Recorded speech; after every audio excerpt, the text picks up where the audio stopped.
The Chennai shopping mall శ్రావణ సంబరం KG sale nakshi jewellery Mela flat 50% of. Venugopal అనే software ఉద్యోగి బలవన్ మరణం చాలా బాధాకరం. కానీ ఆయన ఎందుకు చనిపోవాలి అనుకుంటున్నాడో రాసినటువంటి కారణం ప్రతి ఒక్కరిని ఆశ్చర్యానికి గురి చేస్తూనే ఆలోచింపచేస్తోంది. డాడీ నన్ను క్షమించండి, సారీ, ఈ సొసైటీలో నేను బ్రతకలేకపోతున్నాను. ఎటు చూసినా అవినీతి పెరిగిపోయింది, పొల్యూషన్ కూడా పెరిగిపోయింది. ఇక నేను కూడా మీకు భారం కాకూడదు అనుకుంటున్నారు. యాక్చువల్గా 10th క్లాస్లోనే నాకు కొంత నాలెడ్జ్ వచ్చినాక ఈ సొసైటీ ఏంటి ఇలా ఉంది, ఈ సొసైటీలో మనం బ్రతకగలమా అనే ఆలోచన నాకు వచ్చింది. అప్పుడే చనిపోవాలనుకున్నాను, కానీ భరించాను. ముందుకు వెళ్ళగలుగుతానేమో అనుకున్నాను, కానీ ఇక నా వల్ల కావటం లేదు. కేవలం ఈ సొసైటీలో జరుగుతున్న కొన్ని సంఘటనలు నాకు నచ్చకనే ఇక ఉండాలి అనుకోవట్లేదు. నాలాంటి వాళ్ళు కూడా మీకు భారం కాకూడదు అనే ఆలోచనతోనే ఈ సూసైడ్ నోట్ రాసి బలవన్ మరణానికి పాల్పడుతున్నాను అంటూ తను రాసిన సూసైడ్ నోట్ ఇప్పుడు సంచలనంగా మారుతుంది. సో ఈ యువకుడు మణికొండలోని అన్నా వదినతో ఉంటున్నారు. వాళ్ళ పేరెంట్స్ ఎంత కాల్ చేసినా కూడా అబ్బాయి ఫోన్ లిఫ్ట్ చేయకపోతే వాచ్మెన్కి కాల్ చేసి బాబు ఫోన్ లిఫ్ట్ చేయట్లేదు వేణుగోపాల్, ఒకసారి వెళ్ళి చూసిరా అంటే వెళ్ళి చూసేటప్పటికి, కిటికీలో నుంచి వెళ్ళి చూసేటప్పటికి అబ్బాయి ఫ్యాన్కి ఉరి వేసుకొని ఆత్మహత్య చేసుకున్నాడు. ఇక్కడ ఆత్మహత్య చేసుకోవడం అనేటప్పటికీ మన ప్రాణాల్ని చాలా బలవంతంగా ఇక చాలు ఊపిరి తీసుకోవడం, బలవంతంగా ఊపిరి తీసుకోవడం అంటే అది చాలా నరకం, అది చాలా భయభ్రాంతులకు గురి చేసే అంశం. సో ఇప్పటి వరకు మనం చాలా సూసైడ్లు చూసాం. వాటికి కారణాలు చూస్తే అనుకున్నట్టుగా ర్యాంక్ రాలేదనో, అమ్మా నాన్న ఇష్టమైనవి కొనివ్వలేదనో, లవ్ ఫెయిల్ అయిందనో, లేకపోతే జీవితంలో ఏమీ సాధించలేకపోయాననో, లేకపోతే అనుకున్నట్టుగా ఎడ్యుకేషన్కి సంబంధించి క్వాలిఫికేషన్కి తగ్గట్టు జాబ్ రాలేదనో, లేకపోతే హెల్త్ ఇష్యూస్ వల్ల ఇది భరించలేక ఆత్మహత్య చేసుకుంటున్నాను అనే కారణాలు మనం చూసాం. అదే ఒకవేళ పెళ్ళైన వాళ్ళు అనుకోండి, ఎవరో ఒకరు వేధింపులు తాళలేక, భార్య అయితే భర్త వేధింపులు తాళలేక, పిల్లలు ఆర్థిక పరిస్థితి కూడా బాగోలేదు, పిల్లల్ని నేను ఎలా చూసుకోగలుగుతానో, ఇలాంటి ఇన్సెక్యూరిటీ ఫీలింగ్స్తో ఆత్మహత్య చేసుకునే వాళ్ళని చూసాం. కానీ ఇక్కడ సాఫ్ట్వేర్ ఎంప్లాయీగా ఆయన 2 years నుంచి పనిచేస్తున్నాడు వేణుగోపాల్. కానీ తన తండ్రికి సారీ నాన్న, నన్ను క్షమించండి, ఈ సొసైటీలో జరుగుతున్న కొన్ని విషయాలను నేను భరించలేకపోతున్నాను, నేను తీసుకోలేకపోతున్నాను పాజిటివ్గా. ఎందుకంటే ఎటు చూసినా అవినీతి పెరిగిపోయింది, ప్రతిదీ కల్తీ అయిపోయింది. సో మనం ఎలా ముందుకెళ్ళగలుగుతాం, ఎలా జీవించగలుగుతాం అనేది అతను మరి ఎందుకు ఆ పర్టికులర్ విషయాలపైనే అంతగా నలిగిపోయాడో, మనోవేదనకు గురయ్యాడో కూడా అర్థం కావటం లేదు. జనరల్గా అయితే మనిషి లైఫ్ని స్టడీ చేస్తే గనక ప్రతి ఒక్కరూ స్ట్రగుల్స్తోనే, సక్సెస్ కన్నా స్ట్రగుల్స్తోనే ఎక్కువగా లీడ్ చేస్తున్నటువంటి లైఫ్ చూస్తూ ఉంటాం. సో ఎక్కడో ఒక హోప్ కనపడుతూ ఉంటుంది, ఎక్కడో ఒక నమ్మకం, ఎక్కడో ఒక చిన్న ధైర్యం, దేవుడు ఎప్పటికైనా మనకి మంచి చేయకపోతాడా, ఎప్పటికైనా మన లైఫ్ మారకపోతుందా, ఎప్పటికైనా మన కష్టానికి తగ్గ ఫలితం రాకపోతుందా అనే ఒక హోప్తో మాత్రమే మనం ఇప్పటి వరకు ట్రావెల్ చేస్తూనే ఉన్నాం. అనేక సమస్యలను ఎదురొడ్డి పోరాడుతూనే ఉన్నాం. ఎందుకంటే ఎక్కడో జరుగుతుంది, ఒక మిరాకిల్ ఉండబోతుంది మన లైఫ్లో అనేది ఒక హోప్ మాత్రమే. కానీ ఇక్కడ ఇతను చాలా బాగా చదువుకున్నాడు, సాఫ్ట్వేర్గా చేస్తున్నాడు 2 years నుంచి. కానీ సొసైటీ పైన బాధ్యతన లేకపోతే అభద్రతా భావం ఎక్కువగా పెరిగిపోయిందా?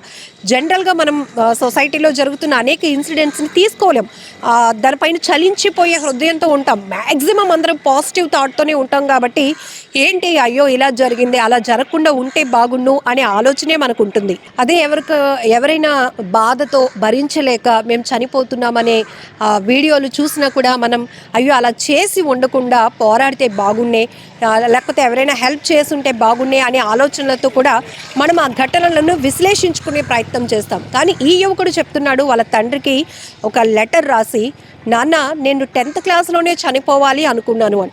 అంటే చిన్నప్పటి నుంచి ఎవరైతే వేణుగోపాల్ యొక్క ఆలోచన సరళి ఎలా ఉందో కూడా మనకి ఇక్కడ అర్థమవుతోంది. చాలా సున్నితంగా ప్రతి అంశాన్ని తీసుకుంటున్నాడేమో. అందుకే తన లైఫ్, తనకు ఉద్యోగం వచ్చింది, తను ముందుకు వెళ్ళగలుగుతాడు, తను ఏదైనా సాధించగలుగుతాడు అనేది కన్నా సొసైటీ పైన తన అభిప్రాయం ఈ రకంగా ఉంది అని తెలియజేసే ప్రయత్నం చేశాడు. అయితే పోలీసులు ఈ కేసు పైన దర్యాప్తు చేస్తున్నారు. ఇమీడియట్గా వేణుగోపాల్ తండ్రి కూడా పోలీసులకు కంప్లైంట్ ఇచ్చారు. నా అబ్బాయి వేణుగోపాల్ సూసైడ్కి గల కారణాలు, సొసైటీలో జరుగుతున్న సంఘటనలు తను జీర్ణించుకోలేకనే చనిపోతున్నాను అని. కాబట్టి నా కొడుకు మృతిపై నాకు ఎలాంటి అనుమానాలు లేవు. కానీ తను ఏదైతే లెటర్ రాశాడో, సూసైడ్ నోట్ రాశాడో, దానిని పరిగణలోనికి తీసుకొని దర్యాప్తు చేయండి అంటూ కూడా ఆ తండ్రి పోలీసులకు రిక్వెస్ట్ చేస్తూ ఒక కంప్లైంట్ కూడా ఇవ్వడం జరిగింది. ఇక్కడ రెండు రకాల ఆలోచనలు, అంటే చిన్నప్పటి నుంచి పిల్లలు పెరుగుతున్న వాతావరణం వారిపైన ఎలాంటి ప్రభావం చూపిస్తున్నాయి, ప్రతి చిన్న విషయాన్ని ఎందుకు అంటే నిశితంగా చాలా ఎక్కువగా భూతద్దంలో పెట్టి చూసే కోణాలు కూడా మనం చూస్తూనే ఉన్నాం. కొన్ని చాలా ఈజీగా పోయే వాటిని కూడా చాలా స్ట్రెస్గా తీసుకునే వాళ్ళని కూడా చూస్తూ ఉంటాం. అసలు లైఫ్ అంటేనే ఒక భారం అని, మనం ముందుకు వెళ్ళలేమని, అందరూ బాగానే ఎదుగుతున్నారు, మనం మాత్రమే ఇలా ఉండిపోయామని ఒక అభద్రతా భావం. అయితే ఈ సూసైడ్ నోట్ బయటకు వచ్చిన తర్వాత ఈ వేణుగోపాల్ సాఫ్ట్వేర్ తన బలవన్ మరణానికి ఆత్మహత్యకు గల కారణాలు చెప్పిన లెటర్ బయటికి రివీల్ అయిన తర్వాత ఒక విశ్లేషణ మొదలైంది. నిజమే, ఎందుకంటే తను చెప్పలేక అలా నోట్ రాసి చనిపోయాడు. కానీ చాలా వరకు చాలామంది ఏమీ చెప్పలేకపోతున్నారు. సొసైటీలో మనకి తెలియకుండానే ఒక అన్యాయం జరుగుతోంది. సొసైటీలో జరుగుతున్న కొన్ని అవినీతికి, అన్యాయాలకి మనం బలైపోతున్నాము. ఇందులో అవినీతి ఏ స్థాయిలో ఉందంటే ప్రతి వ్యవస్థలోనూ ఉంటున్న అవినీతి వల్ల సామాన్య ప్రజానికమే బలైపోతున్నారు అనేటటువంటి అభిప్రాయాలు కూడా పెద్ద ఎత్తున నెటిజన్లు కూడా ఈ ఘటనపై ఎలాంటి అభిప్రాయాలు వ్యక్తం చేస్తున్నారంటే, నిజమే అవినీతి విచ్చలవిరిగా పెరిగిపోయింది. ఎక్కడ చూసినా కూడా పొల్యూషన్, అసలు మనిషికి రిలేషన్ అనేది లేదు, స్వార్థమే రాజ్యం ఏలుతోంది. మనుషుల మధ్య అంతా కూడా మనీ చుట్టూ తిరుగుతున్నటువంటి బంధాలే తప్ప ఎవరిది స్వచ్ఛమైన ప్రేమ కనిపించటం లేదు. ఇలా ఎన్నో కోణాల్లో చూస్తే గనక ఎక్కడా కూడా ఒక ప్యూరిటీ లేదు, సొసైటీలో ఒక క్లారిటీ లేదు అనేటటువంటి అభిప్రాయమే ఎక్కువగా కనపడుతోంది. పిల్లల్ని అంటే చదువుకు తగ్గ ఉద్యోగాలు లేవు, జాబ్స్ రావటం లేదు. వీటి వల్ల కూడా విపరీతమైన ఒత్తిడి ప్రజల్లో ఉంది. పెళ్లి చేసుకోవాలన్నా భయపడే స్థాయిలో యువత వెళ్ళిపోతున్నారు. ఇలా రకరకాలుగా, ఇక వృద్ధాప్యంలో అయితే ఎక్కడో సెటిల్ అయిపోతున్నటువంటి పిల్లలు, ఇక్కడ ఒంటరిగా అయిపోతున్నాం. పిల్లలు ఉన్నా కూడా, అందరూ ఉన్నా కూడా ఆస్తులు సంపాదించడానికి మొత్తం శ్రమ పడినా కూడా ఇప్పుడు చివరి దశలో ఎవరు లేని అనాథలుగా మిగిలిపోతున్నటువంటి వృద్ధులు. ఇలా ఏ కేటగిరీని, ఏ జనరేషన్ని చూసినా ఆ జనరేషన్కి తగ్గటువంటి ప్రాబ్లమ్స్ కనపడుతూనే ఉన్నాయి. ఇవి చాలదు అన్నట్టు ఇప్పుడు ఈ వేణుగోపాల్ తన సూసైడ్కి కారణాలు చెప్తూనే అనేక డౌట్స్ని రైజ్ చేశాడు.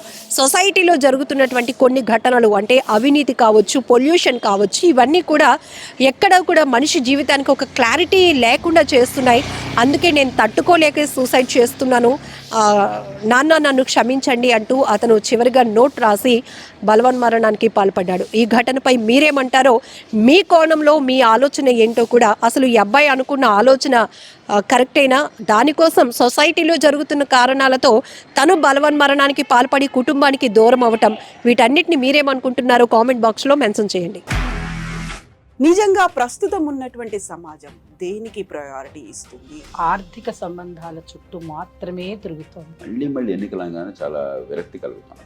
మంచి అనిపిస్తుంది కదా, లేడీస్ కూడా ఛాలెంజింగ్ జాబ్స్ చేసినప్పుడు చాలా బాగుంటది. ట్రాఫిక్ అసిస్టెంట్స్ గా నియమించిన ట్రాన్స్జెండర్స్ అందరితో సాల్యూట్ చేయించుకుంటున్నారు. ఫుడ్ డెలివరీ ఇవ్వటానికి వెళ్ళినటువంటి డెలివరీ బాయ్ అనిల్ పై కళ్ళ ముందు